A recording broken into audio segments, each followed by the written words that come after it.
Welcome to Hatching for Health, the Jessica Hatch Show. This evening, we're going to be joined by a mother and son. They are actually based out of Jacksonville, Florida, and they're going to call in and speak with us about her little boy who has Down syndrome. And a little fact about Down syndrome. Now, this is something where mom and dad come together, typically bringing 23 chromosomes from the father and 23 chromosomes from the mother to bring 46 to bring a child into this world. Well, this is when one of the parents actually brings an extra chromosome, putting the child at 47. And this is where Down syndrome is created. So we're going to talk to this mother. Her name is Camdyn, and the little boy is Parker. So welcome to the show, guys. How are y'all? Hey, thanks for having us. Yes. Doing well. How are you? Great, great. What a beautiful smile you have. And he is just adorable. So tell me, so Parker is how old? He's about 10 months old. 10 months old, okay. And so he has trisomy 21, which is the most common form of Down syndrome. That's like 95%. Is that right? Correct. Okay. So tell me a little bit about when he was diagnosed, and if that was something known right at birth, or if it was into a few months of his, being alive. So we actually found out prenatally at 22 weeks pregnant. On anatomy scan, they saw some what's called soft markers. So just features that he had that were common for Down syndrome. So we did a blood test, and it showed that he most likely had Down syndrome. And then at that point, they actually did an amniocentesis where they tested the amniotic fluid and saw the extra chromosome. So we knew he was going to have it before he was born. Okay, and you said how many weeks was that at? 22 weeks. 22 weeks, okay. Is that probably the earliest they can detect it, or is it even sometimes earlier than that? They can do it really early. I want to say like around 8 weeks. Okay. So what was that moment like? I mean, obviously you have a beautiful little boy there, so there's no moment of going, I wish he didn't have this extra chromosome and now being labeled Down syndrome child. But for your husband and you, I mean, this is your first child that you're bringing into the world. I'm sure it definitely didn't feel as normal as you'd expect it to feel when you're going in for an ultrasound. So kind of tell us about that moment. So it was a huge surprise because even though on the ultrasound they said they saw markers, they reassured us that they didn't really think anything of it because of our age. So younger people have a less likely chance of having children with Down syndrome. So I was actually at work. I was a teacher and got a call that he tested positive. So I was alone when I got that call. So I was a mess. Wow. I was devastated. I didn't know enough about Down syndrome that I didn't know what to expect. So to me, that was like a death sentence. I really didn't know. I called my husband, and he is total opposite of me, where he's very familiar with Down syndrome, loves children with Down syndrome. And so when I called him, his response was, okay, that's fine. So we had very different paths. I had a harder time coming to accept it, whereas he accepted it immediately. He actually, when he was a child, he told his parents that he was going to adopt a child with Down syndrome. So, oh my God, that's how sweet is that? Wow, that's really beautiful. I think that's a wonderful opportunity for him to actually have a child of his own then, rather than have to adopt it, because I think a lot of parents, unfortunately aren't as accepting or they're like yourself, like having to kind of learn to understand and accept it. And then I think once you're holding that baby in your arms, every thought of not accepting it goes away. There's definitely a grieving process, I think, for most. Yeah. So what are your thoughts on that? Because now with technology and the advancement, how we are able to detect things like this, like looking back, do you wish you would have just, known whenever you gave birth in that moment? Or are you glad that you were able to have that detection early on and kind of learn about it? So I'm glad. I feel like most of the people that I've, are you still there? Yes, we're good. Okay, sorry, you came back, sorry. Most of the people that I've talked to that have had a birth diagnosis, that they're glad with that, and then most of the people that have had prenatal are happy with that too. So for us, it gave me time to accept it, to prepare, to educate myself. I was able to find friends in the community before he was born, And then also it just made it made it easier for the doctors to monitor the rest of my pregnancy because he had a lot of pregnancy complications. So I was glad that we found out prenatally. Okay. When you say pregnancy complications, is there certain things that if you do have a child with Down syndrome that you need to kind of regulate or monitor throughout the rest of the pregnancy differently? Yeah, so each kid is so different. For us, he ended up with a really severe growth restriction. So when he was born at 36 weeks, he was born prematurely. He was born like the size of like a 30-week-old baby. So he was super small. A lot of times, unfortunately, I don't want to say a lot of times, but many times for babies with Down syndrome prenatally, they actually will make it to 36, 37 weeks and then go into fetal distress, and a lot of them will pass away at that time. So the end of the pregnancy, especially like that last month and a half, is the times when they really want to monitor you like crazy. I was at the doctor like 3 times a week being monitored for him, and then he did go into distress and we had to have an emergency C-section. Really? So yeah, that was all kind of, I guess, a little more prepared. It sounds like. I want to take a moment to say hi to him because I know before we started, he loves the camera. Parker! Hey, Parker! Look! Parker! Say hey! Say hey! Can you say hi to everybody? Can you wave your little hand? Talk about glued in. For those of you watching, yeah, Mom said he loves the camera, and I think I can agree to that. When we kind of lock eyes with him, he's like, I'm here. He's like, I need attention. So that's good then. So I guess it sounds like you would probably recommend that other parents, learn that if they're able to get that information. If they feel that they can, handle it. It sounds like that early detection is probably a good thing to consider. Yeah, each person's different. It was funny going into the pregnancy at the beginning when we were offered the blood test, we declined it because we were like, it wouldn't really matter either way. Mm-hmm. We knew that we would continue the pregnancy, but then when we actually did get the news, it was, like I said, it was great that we were able to accept it and learn about it. And so for us, that was the right decision. We did it again with our next pregnancy, just because we wanted to know. But not everybody wants to know that. So really it's to each their own. Yeah. And so you are pregnant. You said you're now pregnant with a little girl. And you're Yes. about, you said 22 weeks or? 27. 27 weeks. Okay. And so you did the test. Is the little girl have Down syndrome, or is she not showing that? Okay. You have one of each. Yep. That's great. So you'll get to have a little sister soon. That's wonderful. Yeah. So tell me a little bit about the traits, because I know, from looking, usually you can tell when a child has Down syndrome by like the eyes slanted up and sometimes the ears being a little smaller. So I know there's things that, just see with the naked eye, but maybe some of the things that you don't see, whether it's feet, hands, can you kind of share with us? Yeah, so their fingers are shorter, and a lot of them, their pinkies actually curve in towards their thumbs. He has both of those traits. A lot of kids with Down syndrome only have one line on their palm rather than the 2. He actually has both, so that doesn't count for him. And then a lot of them, their toes, between the big toe and the second toe, there's what's called a sandal gap, so a bigger gap, and they're just shorter. Overall, they're usually just shorter. So those are some of the features. And then a lot of them have a flat spot on the back of their head. Okay. You said a flat spot? Yes. Okay. So is that anything that's like kind of like the soft spot they call on the top of the head? Is it similar where it doesn't kind of get harder there, or is it? A lot of them, a lot of babies end up with helmets to help shape that head. He hasn't gotten his helmet yet, but he probably will. Okay. And then how long would they wear the helmet for? Is that something they grow out of at a certain age?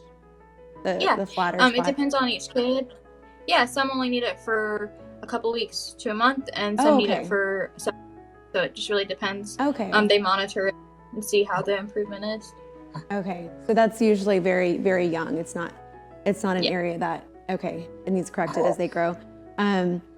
So tell me, so you've got, I know you don't have another child yet, but with Parker, Tell me what it's like. I believe some of the developmental stages are also, hey,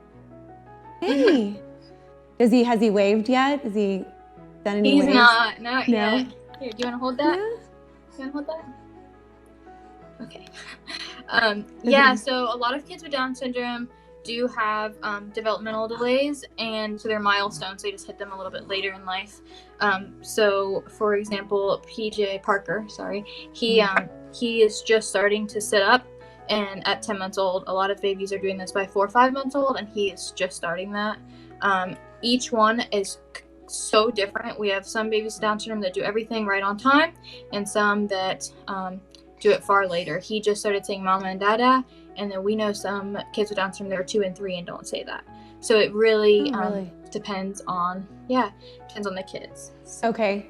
And maybe too how much, you're working with them and, interacting too.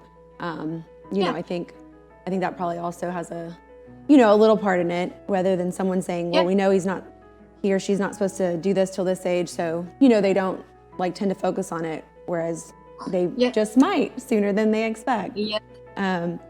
And I don't know the statistics of this, but I know that quite a few children with Down syndrome are also diagnosed with autism, which plays a role in some of those delays for some of the children. Oh, really? Okay. I wasn't aware of that. So how common is that for them to have autism as well?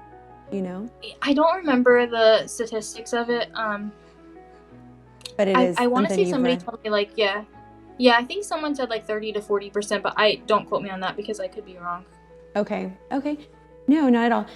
We are going to take a quick commercial break, but when we come back, we're going to talk about, just some of the various doctor visits and discuss whether or not there's been any major complications throughout Parker's life thus far. So we will be right back with you after this break.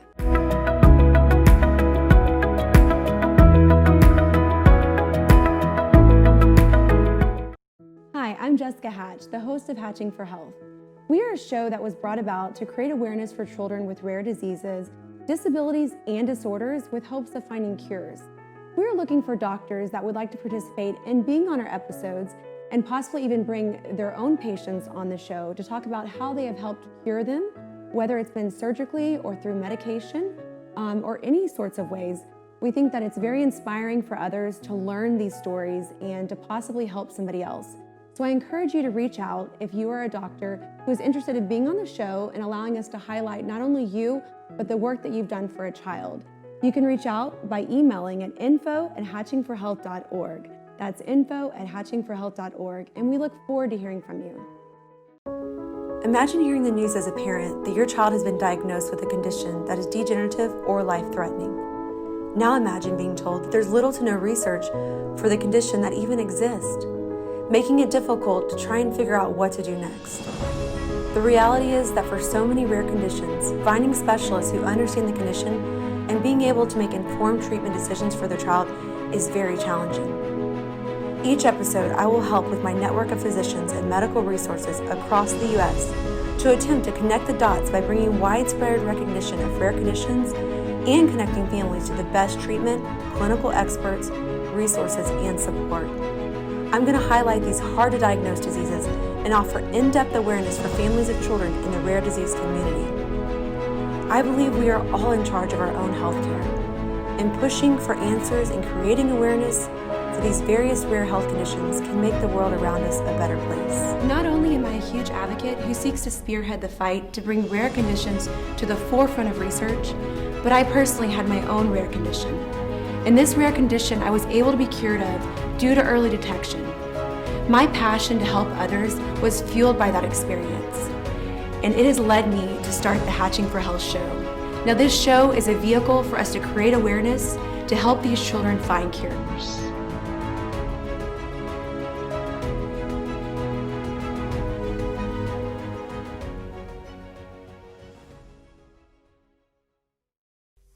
How would you like to see your commercial on the Hatching for Health episode each and every Tuesday evening? If that's you, please email me at info@hatchingforhealth.org, and we can tell you about all the fabulous ways to see your commercial on our episodes. And don't forget, we're a 501c, so any contribution is 100% tax deductible. We look forward to hearing from you.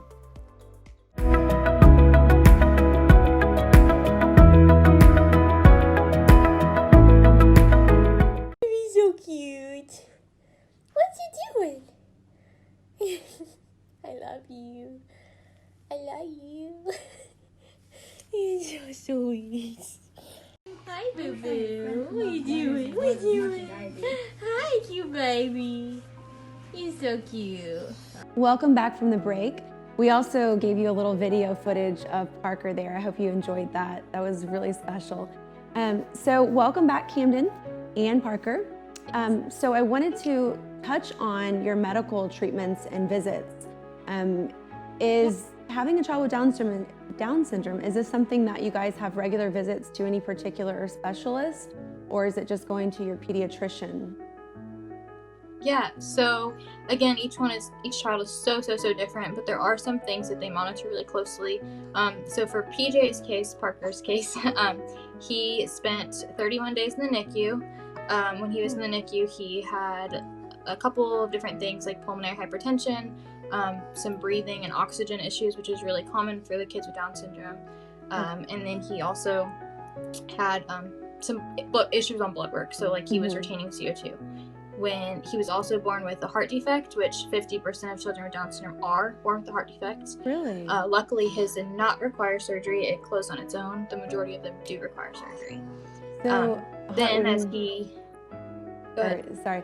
No, let me just stop you for a moment. So that's pretty serious. 50% tend to have a heart defect. So you're saying that he did, but it actually healed itself early on? Okay. And when you say heart defect, like what exactly was going on with it? So he had what's called an ASD, an atrial septal defect. It's the hole in between the upper two chambers. Okay. But there's several different types of heart defects that they can have. Okay. But his actually just kind of came together and closed? Yes. Okay. Okay. And a lot of the kids need surgery for them to go in and close them surgically, and he did not, luckily. Is that surgery something that's done kind of at birth or within the first few months? Whenever it has to happen? It depends on it depends on the severity. Some of them have to be done the first few months. A lot of the times I think it goes by weight limit. Like I think a lot of them, they want them to be over 10 pounds. But I think that the longer that they can go safely without the surgery, the better, because they're obviously stronger when they're older. Correct. Okay. So he was in the NICU for, you said 21 days? 31 days. 31 days. Okay. Ooh. And so he got past all. So I get when you say breathing issues, it sounds like just because of how premature he was, it was like he needed to develop his lungs more. Is that why he had to stay in there? Yeah, a lot of kids with Down syndrome were born with pulmonary hypertension, so problems with their lungs. Also, their flat nasal bridge on their nose causes some breathing problems. Okay. And then they have what's called a floppy airway. Kids with Down syndrome have low muscle tone, and so their airway is not, I'm trying to think of the easiest way to explain it, it's just not quite strong enough. Okay. So a lot of times their airways collapse easier. Okay. Another Parker break. Parker, I feel like he's just like, hey, I want to say hi again. Hey. Hey, cutie. Look at you. Here you are. Look at you looking in the camera. You handsome thing, you. Hi. Oh my gosh. He's just so adorable. I'm going to have to meet you in person one day. We'll have to bring you guys out on set. Yeah. Whenever you can talk to us too. Yeah. So you guys came out of the hospital and then were the doctors saying, okay, we need to have these various visits at X amount of, months along. So what are those doctors you're seeing? So for Parker, he has a cardiologist, a neurosurgeon, a pulmonologist, an ENT, ears, nose, throat. He has ophthalmologist. What am I missing? He has so many. It's hard to even keep up with them all. Yeah, he has quite a few. Specialty you can imagine. So you guys are actually seeing all of these doctors on I say regular basis. I know he's only 10 months, but what is it? A few months along, each of these visits come up? Yeah. Really? So for cardiology, he's seen them, I think 3 times since we've left the NICU. He does not have to go back as long as at pediatrician visits, as long as everything's okay. He does not have to go back to the cardiologist, which is great. He sees his pulmonologist and ENT very regularly. Pulmonologist for breathing concerns, and then ENT because kids with Down syndrome have a lot of upper airway concerns. So he's actually having surgery at the end of the month with ENT, and then he sees his ophthalmologist. Okay, what are they going to be doing for the ENT surgery? They're going to... So he has severe obstructive sleep apnea, again, probably from the floppy airway, but we're not sure. So they're going to be doing a scope of his adenoids and tonsils to see if they have to remove those. Okay. And then you mentioned the last one was a pulmonologist you talked about, and then ENTs for the... Okay, and the last one? Yeah. And then he goes to the ophthalmologist twice a year. Okay. How is his, I mean, he's so young, but of course, what do they recommend with children with Down syndrome for the eyes? Do they typically need to get contacts or glasses? So he actually did have glasses already. He's graduated from them. Aww. Yeah, so he got glasses at about, I want to say, between 4 and 6 months old, because he wasn't able to visually track. And he had glasses for a few months, and we went back to the ophthalmologist in December, and his eyesight has improved, so we're on hold for the glasses, and then we'll go back next summer. We'll go back next summer and see where he is then. That's great. Yeah. So I know we also talked a little bit before the show. So Down syndrome, it's not something where we're looking for a cure. It is something that, your child lives with, but it does sound like, I mean, it's a lot of work, these extra visits to the doctor's office.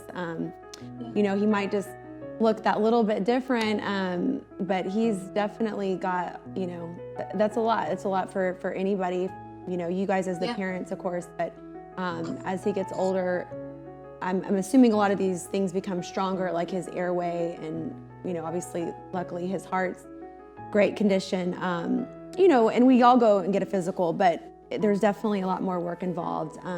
Would you have any advice to parents that have maybe, just learned that their child is still in the womb growing and that they're going to be born with Down syndrome, or they've already had a child that they learned at that moment?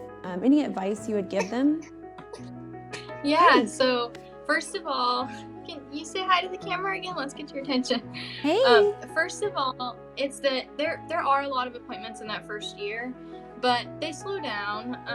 They've already slowed down for us, and he is seriously the biggest joy that we could have ever imagined.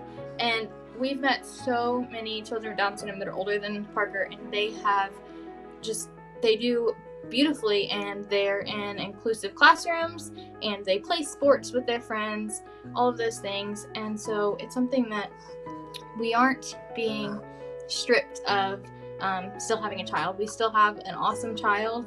They are a baby for longer, which is great, and they're such a joy. I think the biggest thing that I like to encourage new moms to do, people will message me sometimes, is to just get involved in the Down syndrome community as much as possible. The community is amazing. The moms are amazing. We come together, and that is the best thing for support, is just to get with your local Down syndrome association. Yeah, I was going to ask, that brings up a good point. So you said your local Down syndrome group, so are they sectioned off like that, maybe because, of the large number of children diagnosed with it? Which one are you a part of? So there's several Down syndrome associations. We are associated with the Down syndrome Association of Jacksonville, and then we also have a nonprofit here called Gigi's Playhouse, which is a Down syndrome achievement center. And so they just do play dates and things like that. Of course, with the pandemic, we haven't gone to play dates, but we are friends with the people there. And then their diagnosis network online that is global, and it is amazing the amount of support you get with them. They have separate groups for every type of diagnosis that the kids can get in different stages. So they have a pregnancy group, birth groups. They have everything from single mother parenting to every step of the way. Okay, Yeah. And what is that one called? That's the Down Syndrome Diagnosis Network, the DSDN. So Down Syndrome Diagnosis Network. Okay. Yes. That's a very straightforward name. This is what we are. We're a network.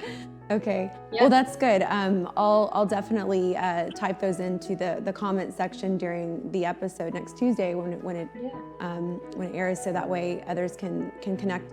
Are you also open to others DMing, connecting directly with you through your social media links as well? Yes, absolutely. Okay.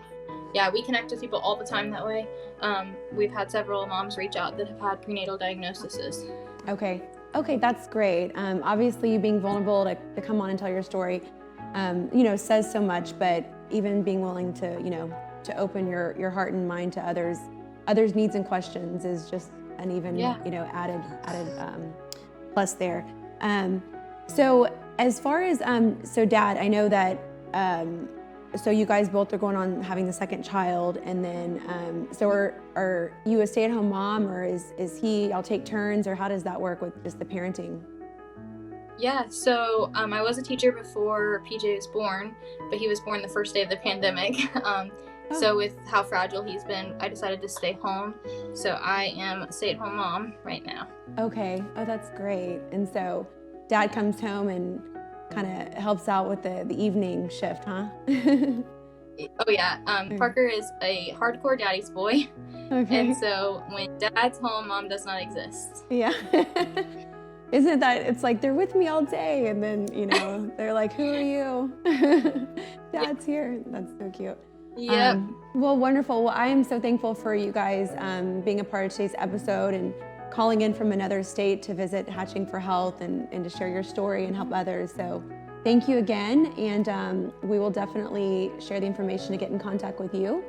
We hope you guys have a wonderful evening. Bye, Parker. Thank you. Bye, Camdyn. Bye. Thank you. And additionally, thank you all for tuning in to learn something about Down syndrome tonight with Camdyn and her little boy, Parker. It was a very special episode, and I think I definitely learned something, and he is just adorable. So we will be right back with you next Tuesday, right here at 7:30.